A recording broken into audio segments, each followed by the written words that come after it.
আসসালামু আলাইকুম, সবাইকে স্বাগতম লতিফ ব্লগ টিভিতে।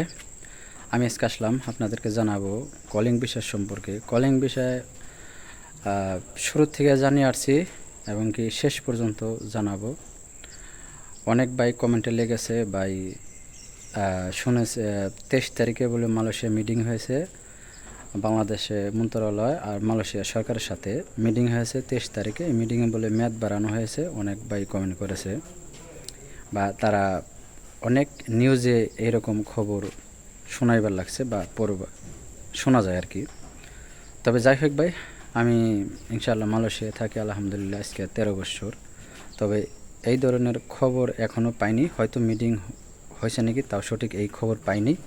তবে মেয়াদ বাড়ানো হয়নি, যে মালয়েশিয়ার সরকার যে ঘোষণা দিয়েছে 31শে মে 2024-এর, এটাই লাস্ট ডেট। এই ফ্লাইটে এই ডেটের আগেই সম্পূর্ণ যারা আসতে পারবো তারাই শুধু আসতে পারবো, যাদের পাঠাইবো তারাই আসতে পারবো।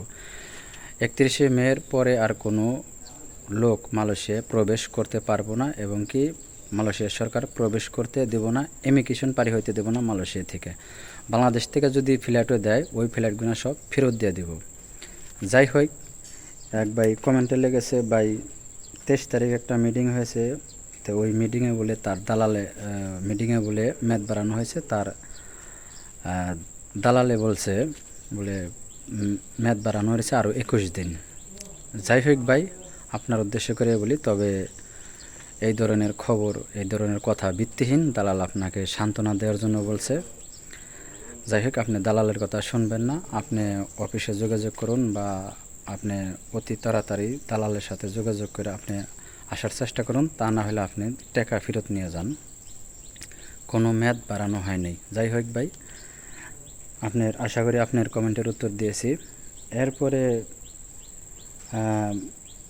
এক ভাই লিখেছে ইয়াসিন আহমেদ লিখেছে, ভাই আমার এই বিষয় হয়েছে 5 মাস, কিন্তু ম্যান পাওয়ার দেয় নাই।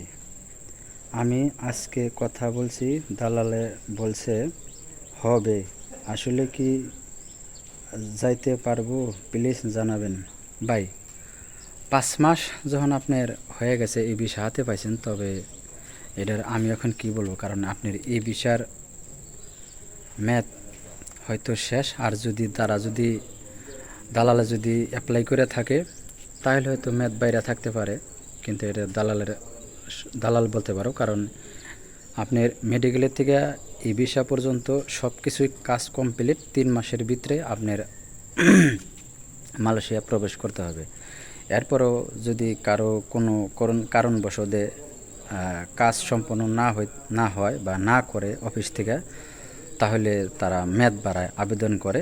আমরা এই লোকটা পাঠাইতে পারিনি, তারা আবেদন করে। যদি আপনার দালাল বা অফিস থেকে যদি আবেদন করে মেয়াদ বাড়িয়ে থাকে, তাহলে যদি পাঠায় আপনি আসতে পারবেন, আর তা না হলে আপনি আসতে পারবেন না। আরেকটা কাজ আপনি করতে পারেন, আপনি অনলাইনে চেক দিতে পারেন। আপনার ই ভিসা বা পাসপোর্ট দিয়ে অনলাইনে চেক দেন, বলে আপনার কাগজপাতি সঠিক আছে কি না। যদি থাকে তাহলে আপনার পাঠাইব, আসতে পারবেন মালয়েশিয়া। ওকে। এরপরে যাই হোক ভাই, ইয়াসিন আহমেদ আপনার কমেন্টের উত্তর আশা করি পেয়ে গেছেন। আরও জানার থাকলে পরে অবশ্যই কমেন্ট করবেন, আমি চেষ্টা করব উত্তর দেওয়ার জন্য।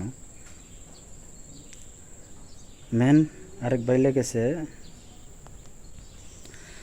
ভাই লেগেছে মেন পার হয়েছে ভাই, এখনও ফ্ল্যাট দিচ্ছে না। যাই হোক ভাই, আপনাকে বলি, যাই হোক সব কিছুর জন্য হয়ে গেছে, তাহলে আপনার চিন্তা ভাবনা নাই, আপনার আর ফ্ল্যাটটা বাকি, হয়তো 2-1 দিনের ভিতরে সব কিছু, আপনি শুধু টিকিট কিনবো, আপনার ফ্ল্যাট দিয়ে দিব। যাই হোক, আরেকটা হলো, আমরা এখন বর্তমান যে কোনো দেশে গেলে পারে যে ট্রেডিং করায় 3 দিন, ওই ট্রেডিংয়ের সার্টিফিকেটটা আপনারা আগেই জমা দিয়ে দিবেন, ঠিক আছে? আর যাই হোক ভাই, আপনাদের যাদের কাগজপাতি হয়েছে অবশ্যই ইনশাল্লাহ আসতে পারবেন। আর অনেক ভাই ব্রাদার আছেন আপনারা আসতে পারবেন না, কারণ কিসের জন্য, আপনার কলিং হয়েছে, মেন এই বিষয় হয় নাই আপনারা, কারণ এখন আর সময় নাই বেশি। তবে এর ভিতরে যাদের সম্পূর্ণ কাজ ওকে হয়ে গেছে, শুধু ফ্লাইট ডেটটা বাকি, তারাই শুধু আসতে পারবেন। আর যাদের আপনার কলিং পেপার হয়েছে, এই বিষয় আসে নাই, তারা মালয়েশিয়া আসা সম্ভব না। কারণ আমার মন থেকেই বললাম এটা, তবে কখনোই সম্ভব না, কারণ আছে আর বাকি 3-4 দিন। 6 মাসে যদি আপনার কাগজপাতি ঠিক না করে দিতে পারে নাই, আর এই 3-4 দিনে কী করে আপনার কাগজপাতি ঠিক করে মালয়েশিয়া পাঠাইব, তবে এটা আমার মাথায় ধরে না। দালালগো কি মাথা নিয়ে তারা চলে আল্লাহ পাকই জানে, আর তারাই জানে। যাই হোক ভাই, আজকে আপনাদেরকে বুঝালাম। বা আপনাদের যদি কোনো জানার ইচ্ছা থাকে অবশ্যই কমেন্ট করবেন, ভিডিওর মাধ্যমে হোক আর সরাসরি হোক, কমেন্টের উত্তর আমি ইনশাল্লাহ দিব। আজকের ভিডিওটা এ পর্যন্তই। আর ভিডিওটা দেখার পরে যদি ভালো লাগে অবশ্যই চ্যানেলটাকে সাবস্ক্রাইব করে দেবেন, পাশে থাকা বেল আইকন অন করে রাখবেন। আর অলরেডি যদি সাবস্ক্রাইব করে থাকুন তাহলে আপনাকে অসংখ্য ধন্যবাদ।